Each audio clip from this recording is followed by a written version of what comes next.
It's not his kindness that saves you, it's his authority. Something I realized the other day is a lot of people understand Jesus as Savior, but they don't realize that it is his Lordship that actually saves them. Okay, so to understand salvation, you need to understand what you're being saved from. So all humanity has been under the power of death, the kingdom of darkness, and the law. And death and the kingdom of darkness derived their power from the law.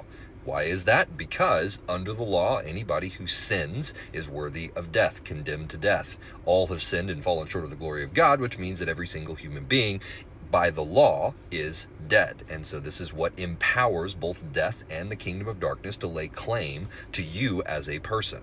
So here's what that means. That means that Jesus can't just come down and save you out of the goodness of his heart, although of course he does because he loves us. But the thing that actually allows him to save us is a legal issue.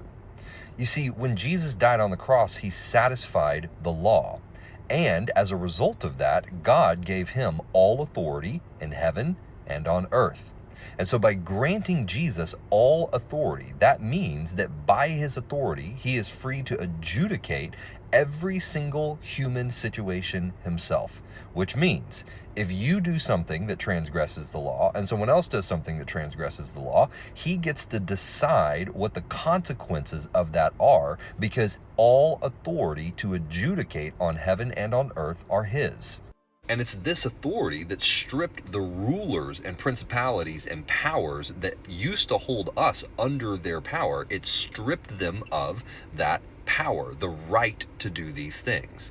Now, the way you have to think about it is like this. If Jesus came down without having all authority on heaven and on earth, if he came to the demonic realm and he said, I want that soul, they would be able to say before God, well, you can't have him because he transgressed the law.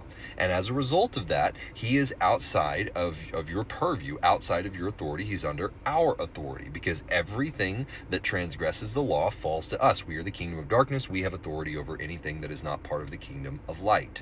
But because all authority has now been given to Jesus and he took the keys to death and Sheol from the adversary, now he has the legal right to lay claim to our soul. Now, this is where his lordship becomes very important.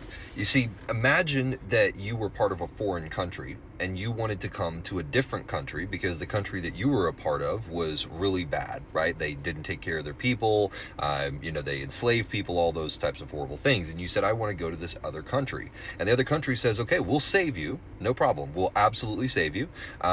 You need to give up your citizenship in the country that you're currently a part of.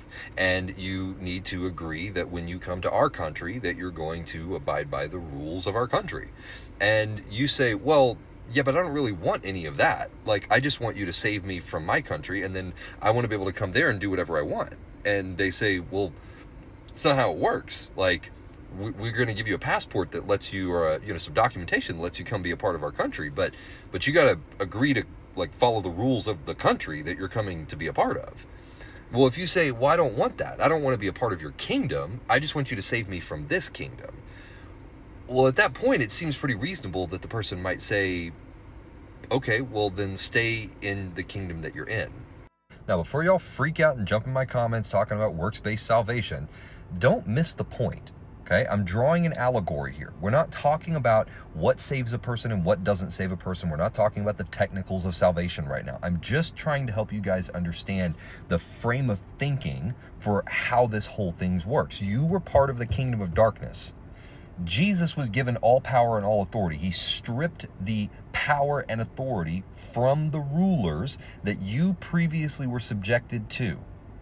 So when he comes and says, hey, I'm here to take you from that other country and bring you into my kingdom, and you say, I want to come to your kingdom, but I don't want you as king. Y'all see the problem here? Salvation and lordship go hand in hand. Now, we have a kind, merciful Lord who is also a high priest for us. right? That advocates on our behalf before the Father. So there's a whole other side to this that I'm not getting into right now, that has to do with his character, that has to do with him being patient with us, that has to do with how he works with us to bring us to the goal, right? That's a whole separate issue. We're not talking about that right now. I'm trying to get you guys to understand that when you come to Jesus, you need to understand that it is his authority that saves you. And if you are saying, I want your salvation, but I don't want your lordship, you are effectively saying, I don't want your salvation, because you're saying, I don't want to be part of your kingdom. And I don't know about you, but for something as important as my, eternal security, my eternal situation, something you might want to think about if you're wanting his salvation, but rejecting his lordship. Shh.